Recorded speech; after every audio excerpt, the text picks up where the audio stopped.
Great. Well, hello again to those of you here in person and to those of you tuning in on replay. Hello. Welcome to this floor and core exploration. I've thought that we would start with looking at some images together. So I'm going to share my screen with you. And as we move through these images, it's not for you to have to learn anything or memorize muscles. But I want you just to let your eyes receive what you see and just notice their impact on your system. Perhaps what you're looking at will click in with some scaffolding that you already have in there, a structure of information you already have. Perhaps some things will be new to you. So these images are just meant to paint a big picture or fill in a picture. And while we do this, I often get very excited about anatomy things and I get really pulled into the screen and I lose myself. So just take a moment as you're looking at the screen to feel your body in contact with the ground. And you can take moments to look away from the screen if that helps you land back in your own space. As I look at these images, sometimes I get a little breathless and excited and my intellectual brain gets all fired up. And so I just want to invite you to notice your breath and come back to yourself as we flip through. So here is an image of a kinesphere or someone's space, all the dimensions of your outer space that you occupy. So you can imagine your shape of choice around you, the personal space that you occupy, that you breathe into and that you exist in. And this space never changes, it moves with you. We shrink and grow in our space. But this kinesphere, the space that you physically exist in, it always exists around you. So when we are working with the core, or what we call the core, whatever that means to you, it exists within this bigger space and this bigger construct of you. All your prior experience and knowledge, your lived experience of your own system. This information exists in that prior knowledge.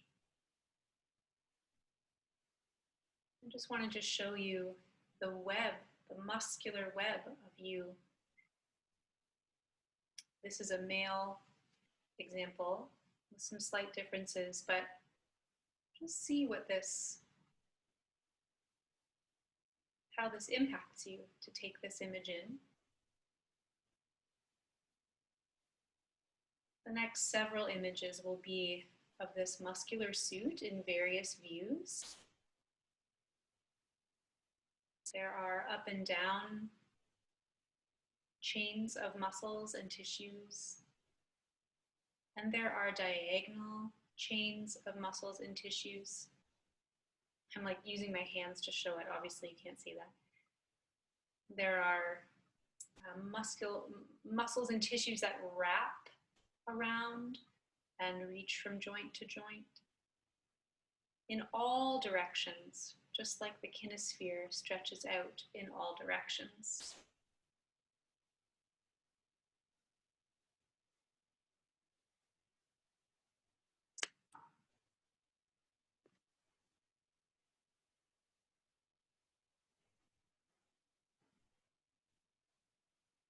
So when we're looking at the core, as you take in your own system and also these images, I want you to have that big picture of whole system in mind, even though we may be spotlighting some local areas.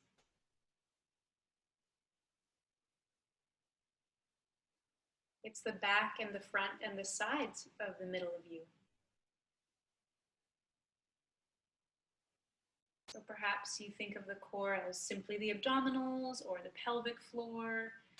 It also can include the glutes, but we can't look at the core without also considering those muscle chains going all the way up into the skull and reaching up and down from and to the feet.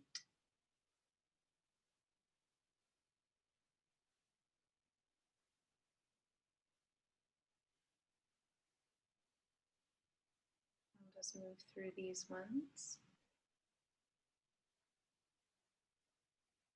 There are diagonals, north-south, east-west.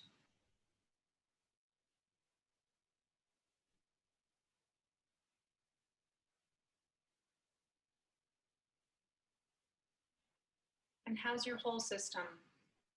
Do you still have limbs? Do you still have a head?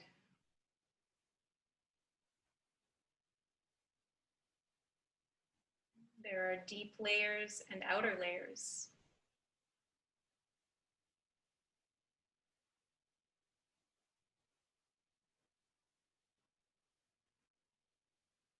When we consider singing and using our voices, the breathing mechanism is part of the big picture of what the core can be. And even as I'm saying that and offering these little tidbits of info, they're still questions. It's not that you need to swallow whole, but just that you can mull over as you consider the wrapping, W-R-A-P-P-I-N-G, of these muscles. I'm not going to wrap for you, don't worry. Yeah, so many layers, just as you are multi-layered and your space that you occupy has layers. This area of the core or the trunk or the center of you has layers, supporting the spine and wrapping around the skeletal structure.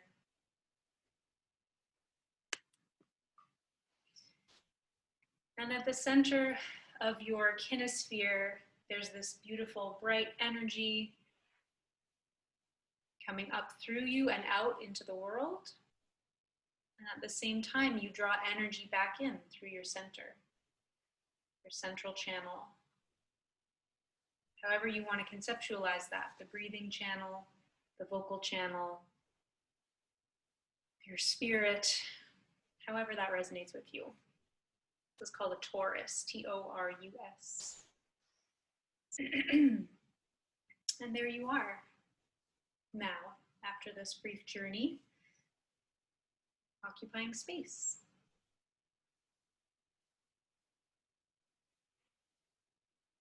So you can find your space on the floor, and you're going to lie on your back to start.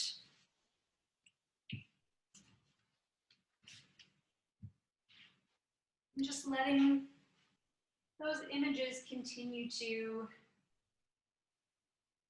kind of marinate in the background. It's a mix of metaphors. We're making a stew. We're also a desktop with a background program running.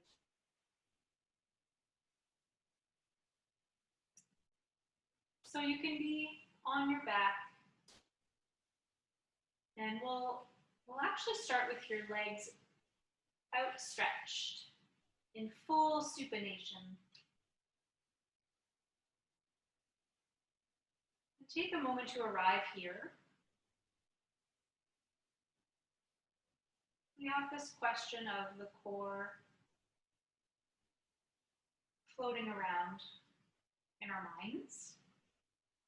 And you're here in your kinesphere. You're here in your sphere of space that you occupy, in full contact with the ground.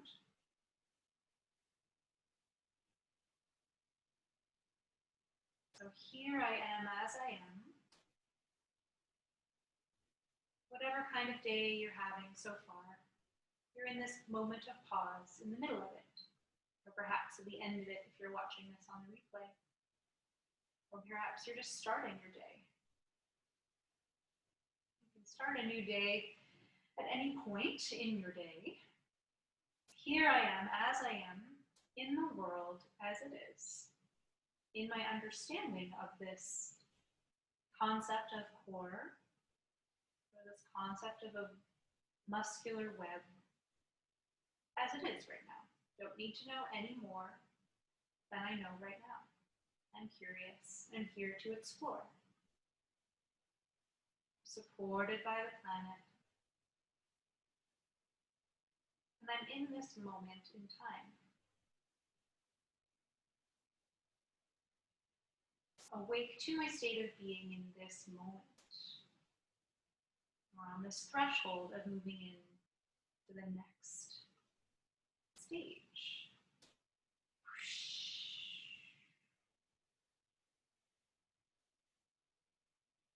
So take a moment here to luxuriate in full contact with the floor.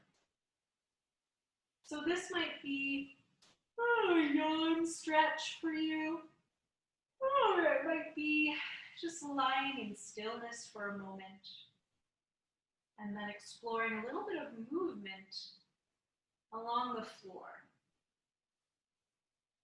So you may recall the full whole system muscular suit.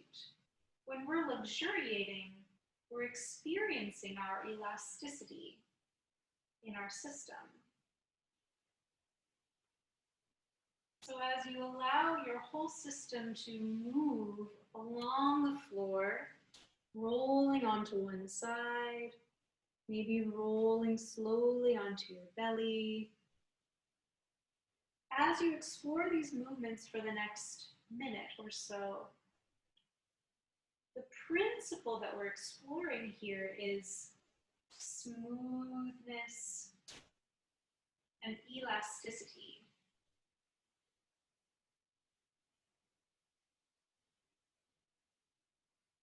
We're connecting to your whole coordinating system. And we're playing with the elasticity of your muscular suit or web. So as one part of you excursions along the floor, it has a ripple effect on your whole system. As I move my leg, I may notice my pelvis moves and that ripples up through my torso, up through the back of my neck and rippling out through my arm. Don't have to go into those parts. It's kind of a cool curiosity to explore, but I can trust that my system knows how to coordinate these movements. So take about 30 seconds more, maybe adding some sound as you just luxuriate along the floor. Ooh.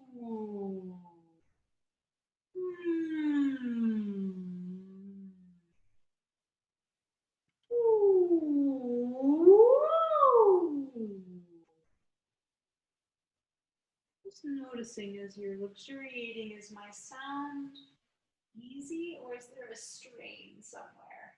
If I'm experiencing a strain in my voice, it could be that I'm pulling at some point in my muscular web. And can I just release into my whole totality?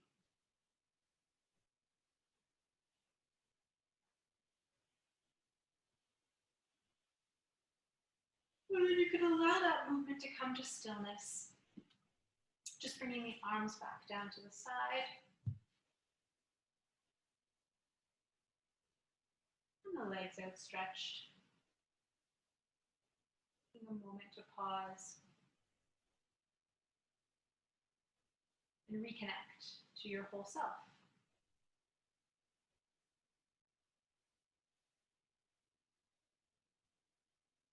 And now, one at a time, bring your feet up so your feet are flat on the floor and your knees are pointing to the ceiling.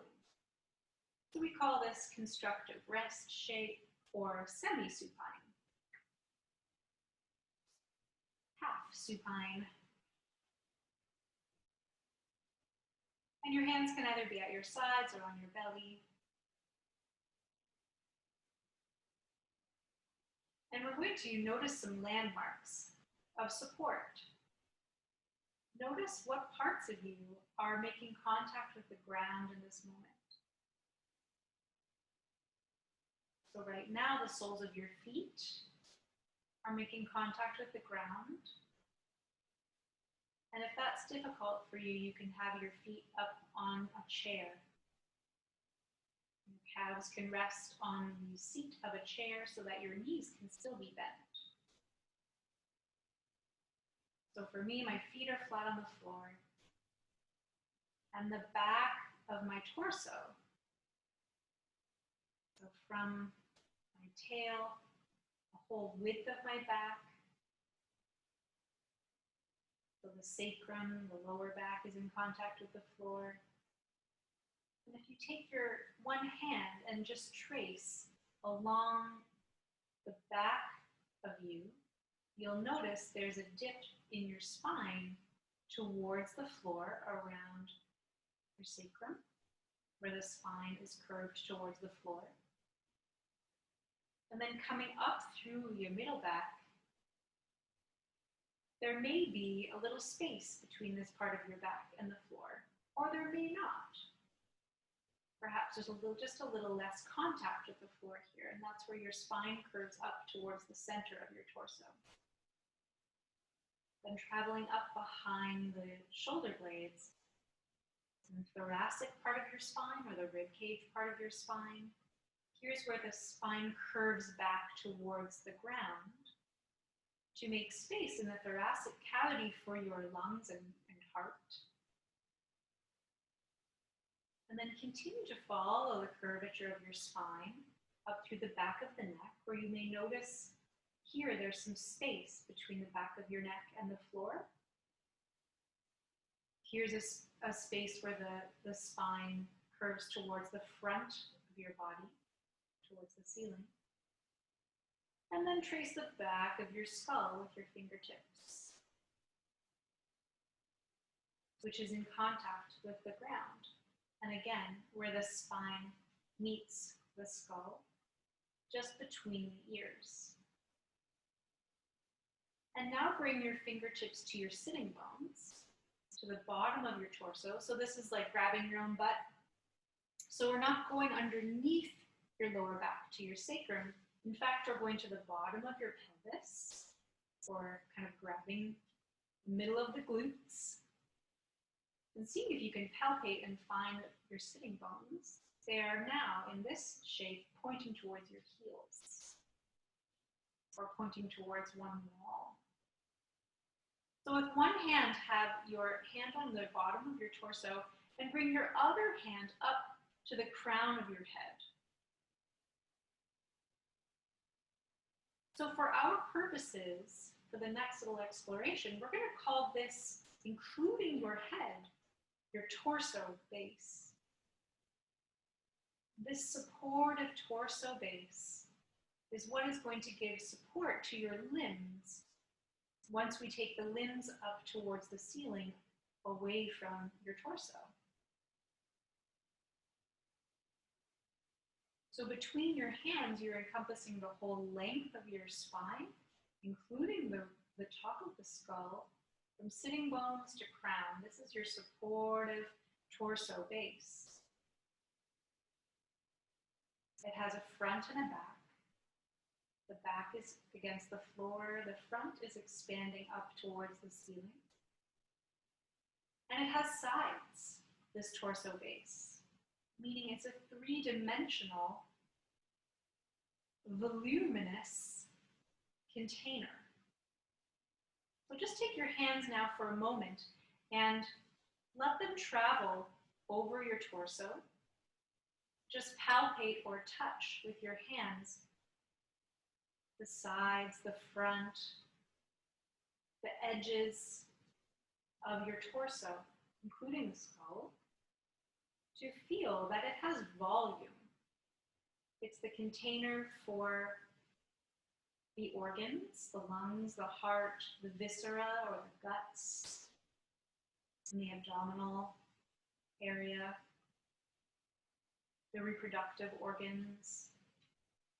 This torso base has volume, and it has dimensions that we can alter because your spine is flexible. So for a moment, bring your hands between your rib cage and your hip bones on your sides. And bring your right ear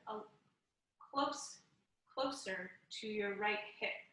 So you're kind of doing a side bend lying down. And notice that there's a shortening or a gathering on that right side. Maybe you can feel that under your hand. And now bring your right ear away from your right hip and let your right hip release back down towards your right heel. And now you can maybe feel that we're in full volume again. Now do the same on the other side. Bring your left ear closer to your left hip bone. Maybe you feel that your ribs on the left side get closer to your left hip bone. Maybe you feel that under your hands. So there's a shortening on your left side here, where we're curved, and there's a lengthening on your right side. So we're changing the dimensions of your torso. And then bring your left ear away from your left hip. Let your left hip rest back down. So now we are in full volume. And this is important because that's what we're going to use today as we're exploring the core and engagement through the core. Is you're going to be checking in and assessing, am I in full volume here, or am I in a crunch, or a strain, or a compression? So similarly, we can change the dimensions in the front and back as well. So we're going to do this by bringing the knees over your torso. One at a time, float your knees up over your torso and just take hold of them with your hands. So as your hands are supporting your knees here, mush a little bit into the floor. It's like your little sea creature on the ocean floor, which I have stolen from Babette Leitner. Her ocean sequence of floor work uses a lot of ocean floor metaphors and images. So we're a little sea creature just nestling into the ocean floor. And then you can just come to rest and meet the ground with your back. And that includes the back of your skull. And again, noticing as you rest here, with the hands supporting the knees, am I in full volume, or am I crunching in my front? We can feel this crunching in the front if you look up between your feet. So I'm shortening in the front of my torso, but I'm lengthening in the back of my torso. And you don't have to hold this for a long time, but I'm just holding here so you can see the shape. I'm curling or shortening in my front of my torso base, and I'm lengthening or extending through the back. And then you can come back into support of your full volume. And just notice, is there an impact on my breathing as I go into that distorted shape? Again, the torso is designed to distort, so it's not that you have to be in this full volume all the time. What we're really trying to see is what is the most efficient shape for breath use and voice use. That's the purpose of this exploration. So once again, if you come up to look between your feet as you support your knees with your hands, maybe you can even hear in my voice, there's a change in the quality. Ooh, if you make some sound here, what's your experience? When you come back to rest your head on the floor, just gently supporting your knees with your hands, make the same sound and see if there's any difference. Ooh, ooh. Your breath and your voice will often be an indicator of whether you are in your full volume or in some kind of distortion or strain or crunch or grip. And again, when we're talking about a crunch or grip in the supportive torso base, we're really talking about your whole structure, but we're just using the torso base today as a starting point. And then the last way that we're going to explore the distortion possibility of the torso is an arch or an arcing in the back. So With your hands on your knees, drop your toes towards the floor, and your arms will lengthen and straighten out to keep your knees in the air. If I were to let go of my knees here, my feet would just fall to the floor. So I'm really letting the weight of my legs move towards my back wall, away from my head. And so you can come in and out of this, bring the knees back towards your shoulders, and then let the weight of the legs, your toes, move towards the floor. And so you're exploring the little arc in the lower back. So maybe you can even see, if you're peeking at the video, if I let the weight of this leg move towards the floor, my lower back and my neck will arch. And you may even hear a strain in my voice. So this overarching in the lower back and a collapse in the neck is a pretty familiar standing stance. And we're exploring it here in the safety of being in full support of the floor. So you can try that a couple more times, coming in and out of that arc. Again, this is a shape that happens in standing life when we want to look up and see something on the ceiling or beyond us. So it's not a bad shape. Just exploring the extremes here. Ooh, as you make some sound. Ooh, in and out of that arched back. Ooh. Where do I feel that I'm in full volume of my torso? Where does my breath feel most accessible? Where do I feel expansive? And where do I feel pulled or gripped? So bring your feet to the floor one at a time, just to hang out there for one moment. Here we're in semi-supine, resting shape. And this can be your relative experience of full volume of your torso.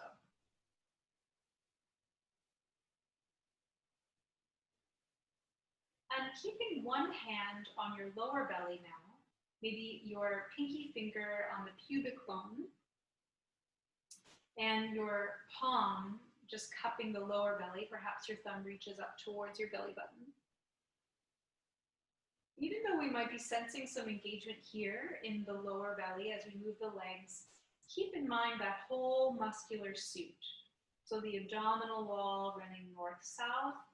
There's also diagonal wrapping of that muscular suit. So anything that's happening here in the lower part of your torso is also having an effect on the back and the sides and diagonally up the torso and up into the base of the skull. So that's why when we talk about the core in this exploration, we're really talking about the whole torso, the container of the torso. So now, one at a time, float your legs back up over your torso. And you may notice under your hands that there's a toning that happens naturally in your torso to support the limbs. So come in and out of that one at a time, bringing the legs up and down, using your hands on different places of your torso base to just notice there's a natural tone that your system employs. There's an engagement that happens to support the leg limbs over the torso. Do that 2 more times on your own. Bring the legs up one at a time to float over the torso. And just noticing how your system will naturally tone to support that movement. If you need some support, you can use one hand to support the knee as it comes up over your torso. So notice that we're not tightening the core or engaging the core of the abdominal wall in any way, or engaging the glutes in any way. We're allowing the system to engage, simply using our assessment of, am I in full volume, or am I in a crunch, or a strain, or a grip? Could I sing from this place? Could be your simple question. Could I sing from here? Ooh. If I grip, ooh. sing from there? Is your assessment question. And the principle we're exploring here is, can I allow my system to engage as it needs to in order to support my leg limbs? So the next exploration we could spend a whole other half hour on, but we're just going to spend a few moments allowing the torso base from sitting bones to crown to support the limbs. So if you bring all of your limbs just right over your torso, it's like you're a little sea anemone, and the fingertips and the toes have little phosphorescent lights on them. And with your fingers and toes, you're drawing little shapes in water. You're a little sea anemone. In fact, this whole exploration is called sea anemone. And the assessment that we're making is, am I in full volume? Could I sing here? As I'm making these liquidy movements with my little, are they tentacles? What would they have? Little feelers, little lights on your fingers and toes. Could I sing here? Can I breathe easily here? Or am I gripping and constraining the rib cage? Make no mistake, this is work for your system. And you can take little breaks to rest the legs if this isn't a shape or a movement that your system is used to yet. But through repetition and this conscious awareness and assessment tool, you can build strength through this entire torso base, rather than just focusing on crunching one area of the abdominals, which has a time and place, of course. But here we're exploring, can I sing?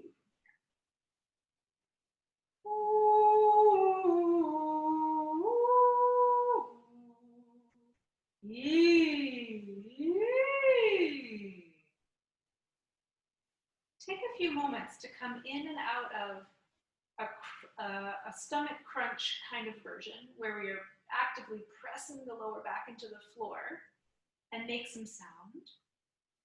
And then compare that to letting go of that effort to press the back and simply allowing your torso base to be supported by the floor as you explore the space above you with your limbs.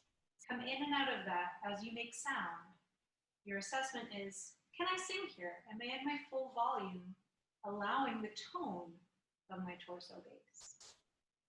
Ooh, ooh, ooh. Ooh. Ah.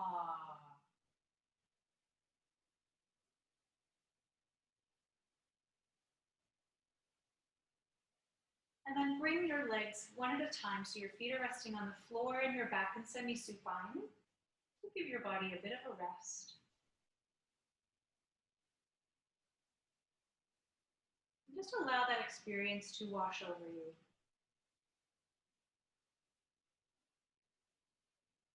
There's nothing for you to get or understand.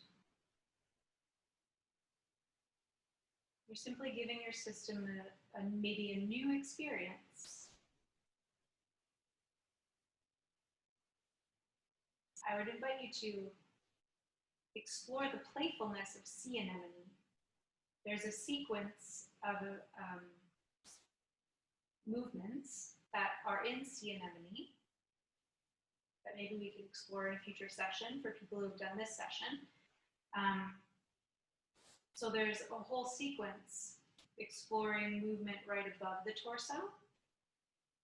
And then slowly we add movements that give more work to the torso base. So the further away from my center that I take my limbs, particularly my feet and fingertips, the more knitting is required through my torso. So if I'm asking my torso to support a movement that is expanded, and this is a pretty typical, you could make this your own workout routine. but the assessment might be a little bit different. I'm not trying to do a form or a perfect form, but I'm actually just exploring range of movement so that I can experience that knitting that happens. Or am I letting myself go into an arch? Am I allowing my whole torso to support this movement? Or am I flaccid in my middle or gripping in my hips? So again, just let that kind of wash over you. Take what you like, take what makes sense. Trust that your system has learned something new without you having to do the learning. It's taking in the experience, taking in new coordination, and that will stay with you. And it'll make sense when it's meant to make sense.